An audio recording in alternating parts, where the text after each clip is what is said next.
What's going on, guys? I am Simple Simon. I'm your comic book noob. Welcome to the NOOB Rebirth. I'm here with Mark at Big City Comics. Say hi, Mark. Oh, hi, Mark. And today we're going to be talking about not comic book prices. Yeah, because that's what this boring man wanted to talk about. Hey man, boring. Industry talk is part of comic shop. Boring. Right? Just because you don't want to talk about prices. Boring. Today we're going to talk about recent reads because apparently we read comics. We do read comics. Well, some of us do anyway. If you guys are new to the channel, make sure you subscribe and give this video a thumbs up if you enjoy it. Let's do this.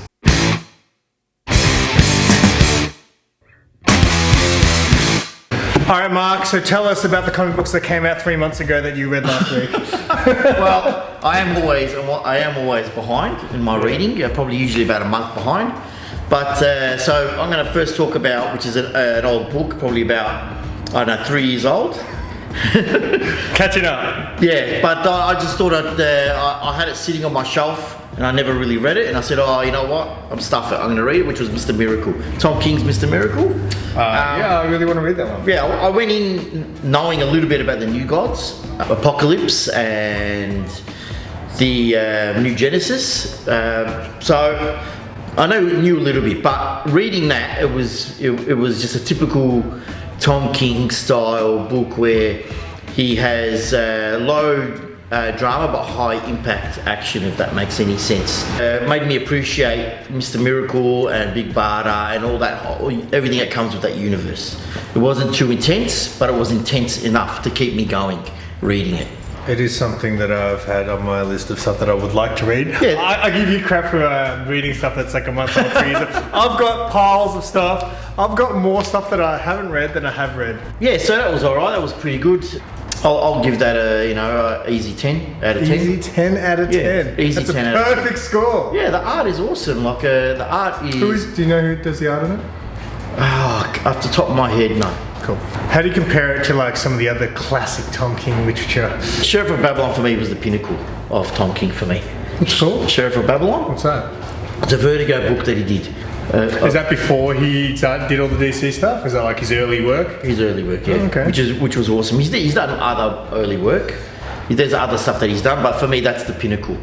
I wonder how many people have already clicked off this video because we're talking about Tom King. Alright, let's move on then.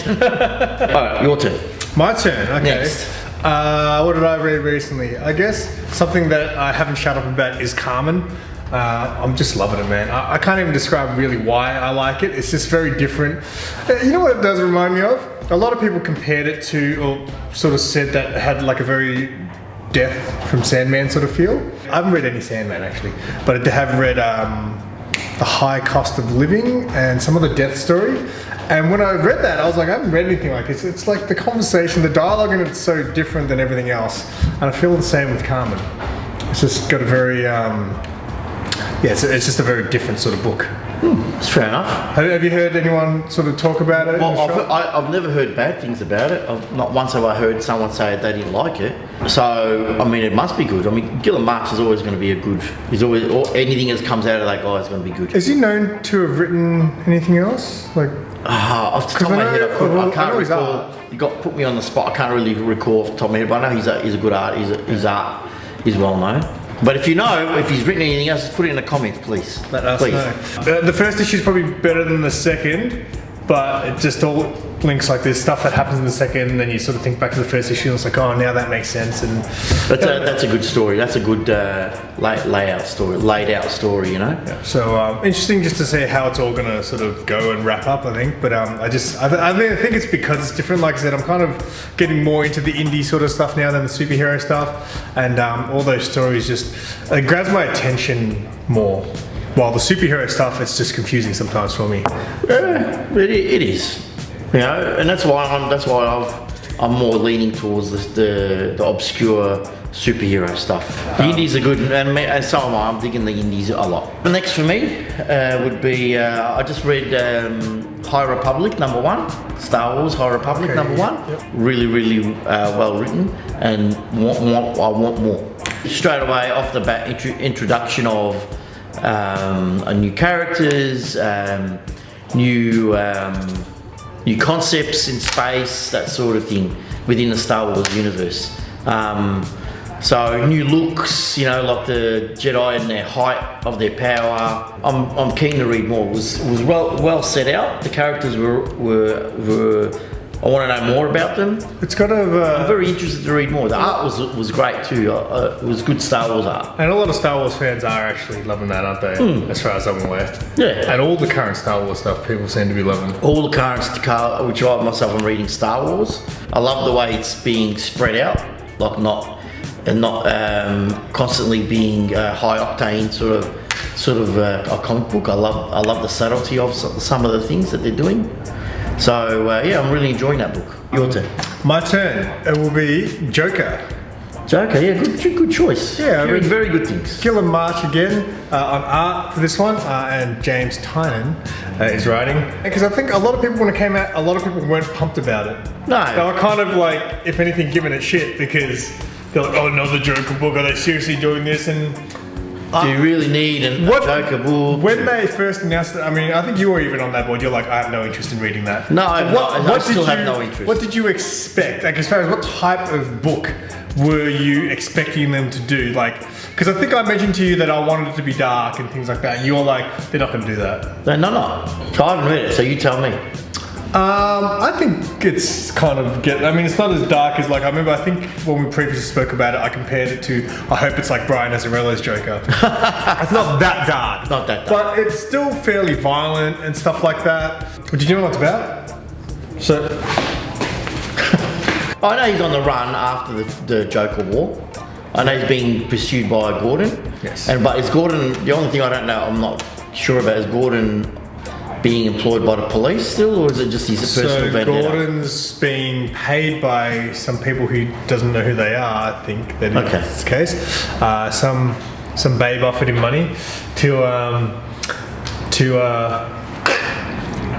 off the Joker. Off the Joker? Yeah. And he's happy to do that? Well, I think it's more for the money, maybe. Commissioner Gordon, you've changed. You have changed. He's questioning himself, but in issue 2, he basically asks Batman for some advice. So he has to tell Batman, but he doesn't tell Batman that he's supposed to be killing him.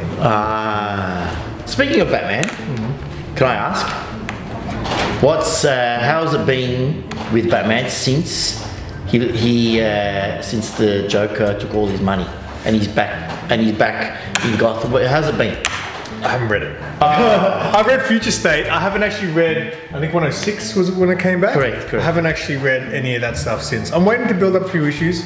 Probably I'll read it when 108 comes out. Fair enough. That first appearance in that. Look, in Future State, I was just curious, that's all. In Future State, he's pretty much broke. You didn't want to read any of those, did you? I actually didn't mind the Dark Detective. I thought that was pretty decent. But yeah, all the books I'm reading now. We didn't read any of the next detective, the next Batman anyway. I didn't read Batman. I read Dark Detective though. Yeah. I read quite a few of the Future State books. But in all the books now, it seems like when they refer to Batman, they do make mention that he's not the same Batman. He's not the rich guy he used to be. So and he's without a lot of his old tricks. So they do seem to mention that in a lot of the other stories, like Nightwing and all that sort of stuff. Okay. What else you got, mate? Let's do one more. Thor. Let's do Thor. Thor. Yeah. I'm so behind. Donny Cates Thor. I'm behind as well. And I picked up Thor issue 6. That's where I stopped reading. I picked up issue 6 because I was intrigued about the current storyline, which is that Donny Cates goes back to Dr. Blake persona that Thor had way back when. And so I was intrigued. And so I started reading. I read issue 6. Read issue 7 and issue 8, and I said, wow, okay, I need to, and then, what intrigued me was reading if anyone's reading the book, you open up and it's like a double spread and gives you like a previously in Thor, it gives you like a, Previously on Thor. Yeah, bang, right? So I kept reading that, I had 3 issues kept reading that, so this really intrigues me, so I ended up getting the trade, and I read the first 5 issues, which are in a trade. And all I have to say is, wow. I haven't read a lot of Thor, and I never read Jason Aaron's Thor in completion. Yeah, because you told me. I was going to say, you never read it. You told me that's the Thor to read. It is. You haven't read the whole thing. No, I haven't read the whole thing. But you know, I read enough to know this is really a deep dive into the Thor sort of persona, and what Jason Aaron did to Thor, he really shook him up, I suppose, you know, and turned him upside down like a salt shaker. Knowing what's come before, and then started reading the Donny Cates, I thought it was like what he did. Spoiler alert: with Galactus and with Beta Ray Bill. You know, using the whole meta, using the 1 minute he's about to, you know, he threatens Galactus and he's heading towards Galactus, ready to kill, then ready to destroy him. Then next panel, all you see is Galactus's helmet on top of Asgard. You know, like that whole battle, you know, it's all left up to the imagination. I absolutely love that. I love the whole arrogance of Thor. And he's also, I love the way that Donny Cates now is pursuing the whole jaded type of Thor, because he's or the All-Father, he's got a lot of pressure on him, and because of what Jason Aaron did to him too, he's jaded, you know, he's come to realise that he's never wanted to be king, he doesn't want to be king, but he has to, you know, it's a duty. And you can see that it's weighing down on him, and I love that. I love that whole, and it's that jadedness and that unhappiness, which happens to all of us, of course, in real life. It affects our decisions in our current life, and so, you know, I love that, like the repercussions of his depression and his life that he has to accept. You know, is making him having poor decisions. So I love that idea about it, and you know, putting that into a Thor sort of Asgardian godlike is obviously great. You know, the Beta Ray Bill stuff is. It was the first time I saw anything about, because obviously I knew the character, but I'd never read any Thor, so that was the first time I saw Beta Ray Bill and all this stuff. But again, it's a bit confusing for me because a lot of the stuff you kind of have to know about Thor. Look, I don't know much about Thor. Like I said, never read a lot, but I just love the idea, the concept between Galactus and how Galactus lies to Thor about the Black Winter, right? And in reality, the Black Winter doesn't really give a shit about our universe. He just wanted Galactus, you know, and because he wanted his herald back. Galactus is a herald for someone else. Whereas, you know, Galactus lied to Thor, telling him that, you know, Black Winter is coming to destroy your universe. You need to help me destroy him before he destroys this universe. But in reality, Galactus was trying to save his own ass, you know, in his lies to Thor, and just Thor's arrogance in that instance, in that panel, but when he was facing off between Beta Ray Bill at one point and Galactus. The way he speaks to Galactus was just awesome. That's how someone with that kind of power should be speaking. You know, he walked the walk, and I loved it. I absolutely, it was great. All right, last one. I'll go with Noctera. Noctera. Wow, that's a pretty new one. Look, I'm not a massive Snyder fan. Snyder does some good stuff, but I think Indies is probably his more. I think he's better at Indies than he is at the DC stuff. What do you think? Oh, it begs to differ, I suppose. I'd be interested. Are you going to read that? I've got it in my. I'd be interested to see what you think, because I just think the world he's created in it is just one that. Well, hopefully he keeps going with it. I mean, with Undiscovered Country, he didn't really keep going with it. Oh, didn't he? Nah, because he was writing it with another writer, and I've noticed that his name's been taken off one of the writing credits. Oh, really? So he's just handballed it? No, he just maybe let it go. Maybe he's too busy. Who knows? That's his thing. Why would you just? But it's with another writer as well, like a big time writer too. I forget his name, but I've noticed that. I was so the first Undiscovered Country I didn't mind, and then by the second issue, I want to find out what was going on at the end of the first. It's pretty interesting. The first arc is really high. The second issue, I just stopped caring. So, well, a lot of people think that. Don't worry, you're not the only one. The first arc is really fast paced. And then the second arc is a bit slows down, explains a little bit more, gives you a bit more of explanation, and you start understanding. And then by the end of the second arc, Yeah, there's like a massive cliffhanger. So I'm looking forward. I'm reading that monthly, so that's pretty cool. Well, I think the pacing of Nocterra is spectacular. There's a bit of background. The art is awesome. Daniel is so good. But there's everything, and there's action, there's horror, there's... I'm looking forward to reading. I've got it on my pile, like I said. Thanks for watching, guys. That's all we got for you today.